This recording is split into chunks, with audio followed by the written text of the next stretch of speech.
What's up, my pilots? Angry Poncho here. Today is February the 3rd, 2024. Habit tracker's looking decent.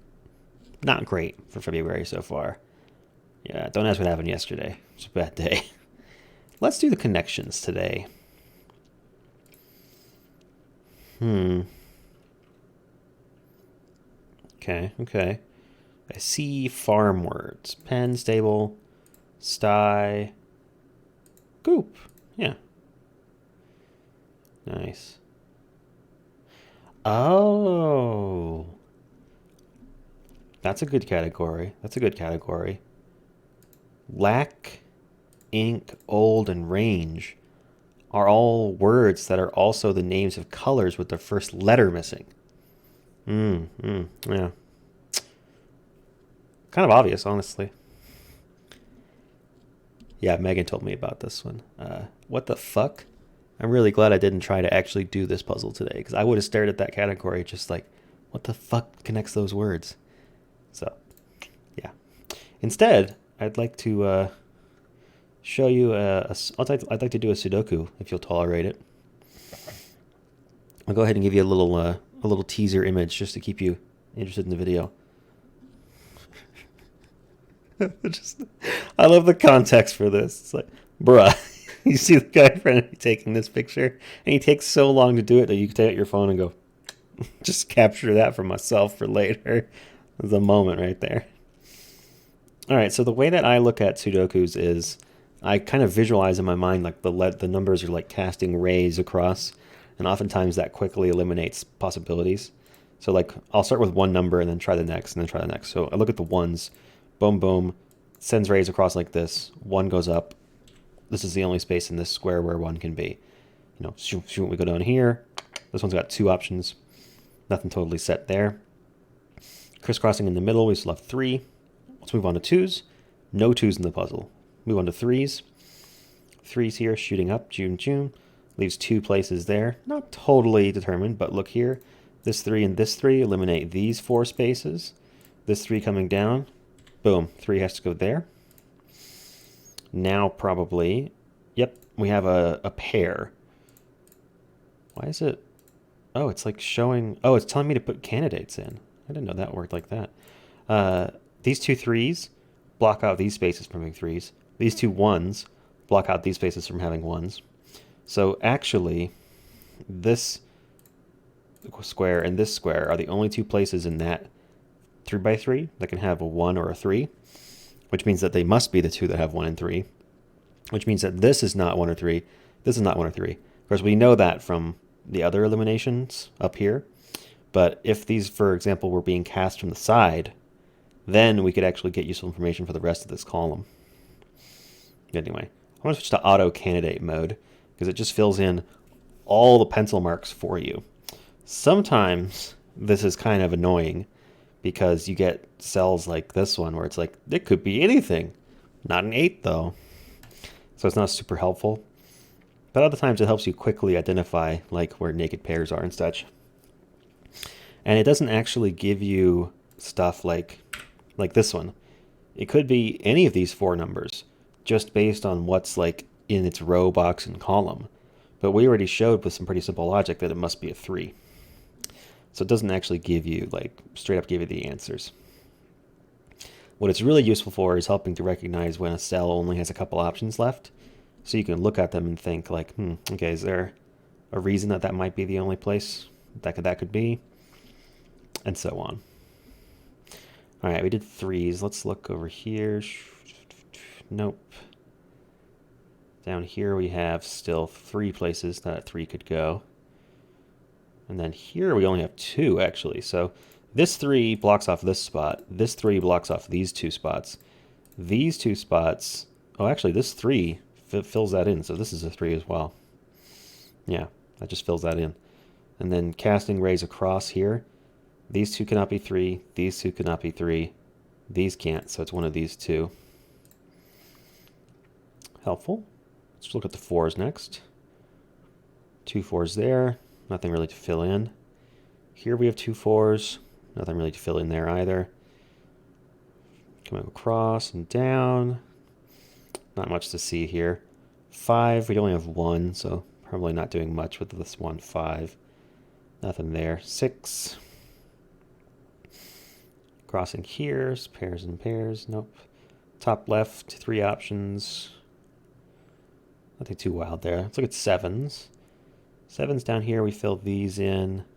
Still have 3 options. Crisscrossing up here again. Still have 3. Let's go to 8s.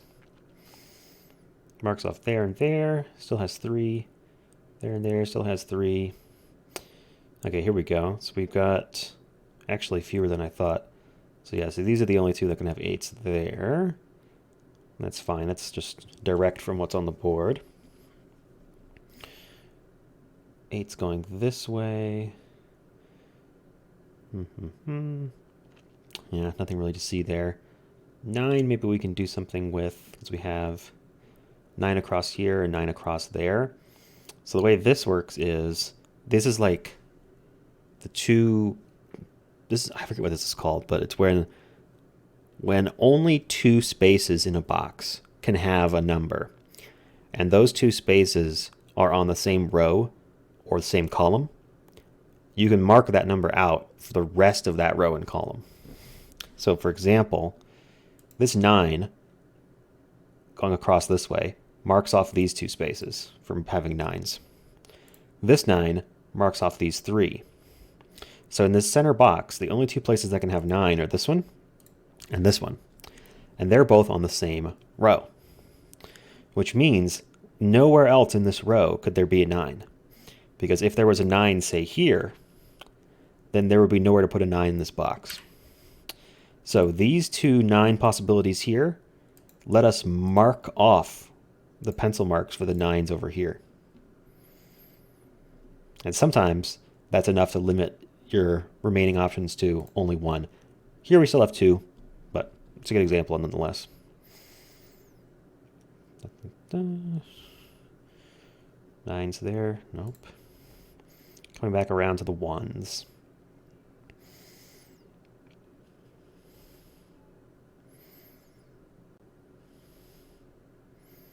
Oh, only one place for a 1 in this bottom left box, and it's here. Let's see what that sends across. No 1's there. We're there. Still 4 possibilities. Probably not too limited. Okay, check out what's going on in this bottom left box. So first off, we only have 1 spot for an 8, so that's got to be an 8. But even if we had like 4 other possibilities here somehow, we could still know it was 8 because these are 2 squares. This is another rule.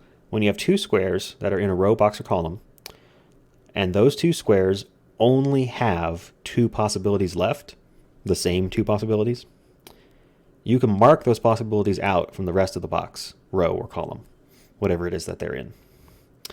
So in this case, because these 2 spots in this box are the only place that can have 2 or 5, we can mark the 2 and the 5 out of this box. And they're in the same row as well, so we can mark the 2 and the 5 out of every other box in that row. Again, by the same logic of if this was a 2 or a 5, there'd be nowhere for a 2 or a 5 in that spot. So 8 goes there.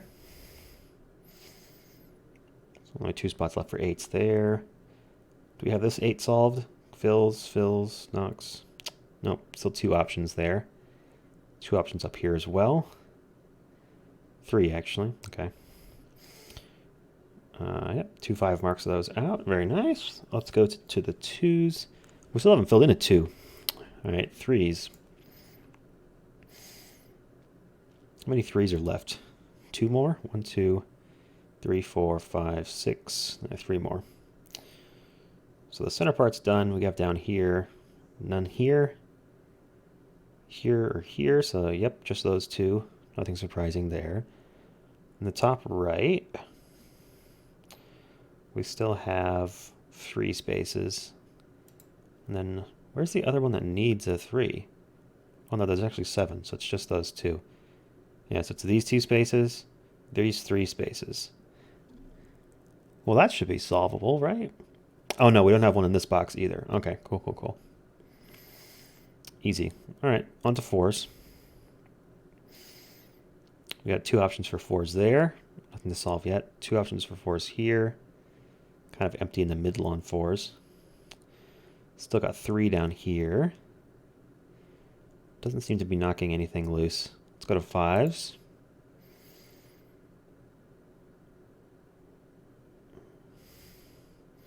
Two options there. 2, 5 here kind of sends a 5 across this way.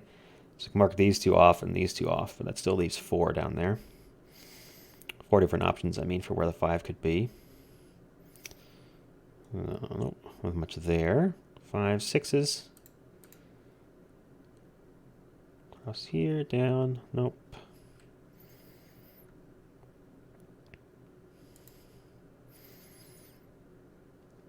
Still multiple options for 7s in all of these boxes.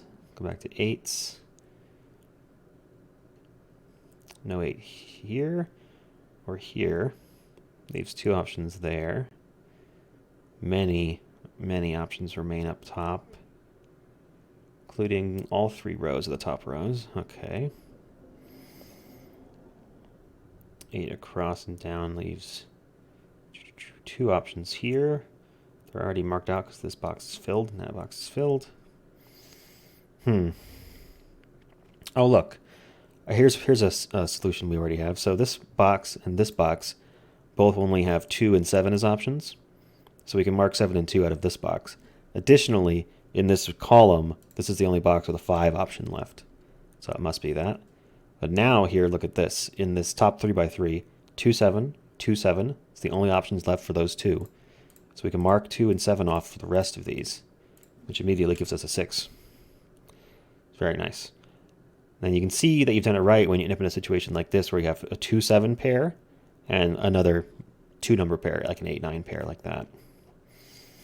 That looks good. Nothing contradictory there.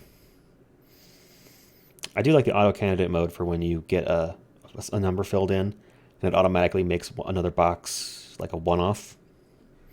Because you just immediately go, oh, fill that in, fill that in. I don't think we have any other patterns like that yet because the right half of the grid is just so empty. What about over here? 2, 7, 2, 2, 2, 2, 7. Nope. And the thing with that 2 numbers thing works for 3 numbers too. It just doesn't show up as often that way. Sometimes puzzle constructors will do things like that to make it harder for you, but I think for this New York Times Sudoku, I think it's just like made by a computer. It's not made by a person. It doesn't have like a plan. It just knows it's solvable with a certain algorithm. All right, now that more stuff's filled in, let's look at the 6s again. Got 2s there, 2s there.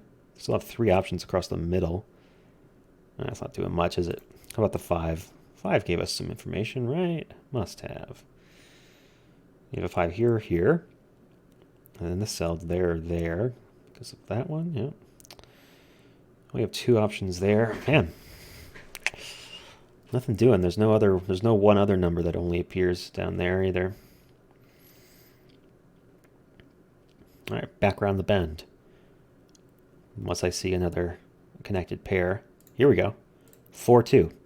In this column, these boxes both only have 4 and 2 as options. So we can mark 2 and 4 off from all the other boxes. Boom.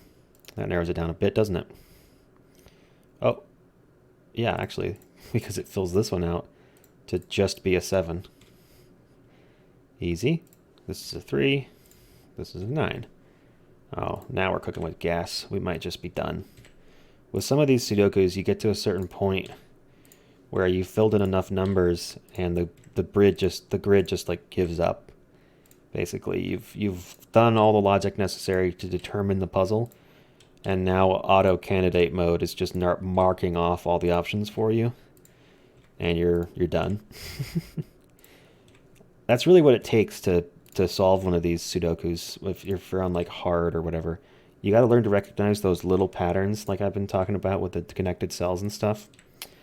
And then you just keep applying those to reduce possibilities until you can fill in the squares. And eventually, when you've filled in enough things, all of a sudden the puzzle just breaks like this.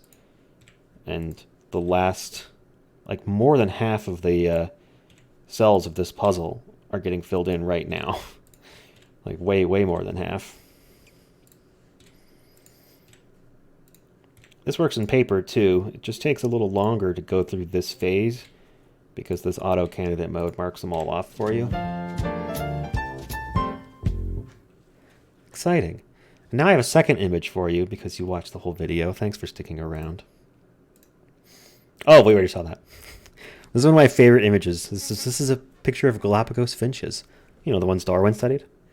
Mom, why does Brother's beak look different than mine? Oh, sweetie, I always worried you'd ask about this one day. It's a secret, so you can't tell anyone. But your brother's adapted. Thanks for watching. See you tomorrow.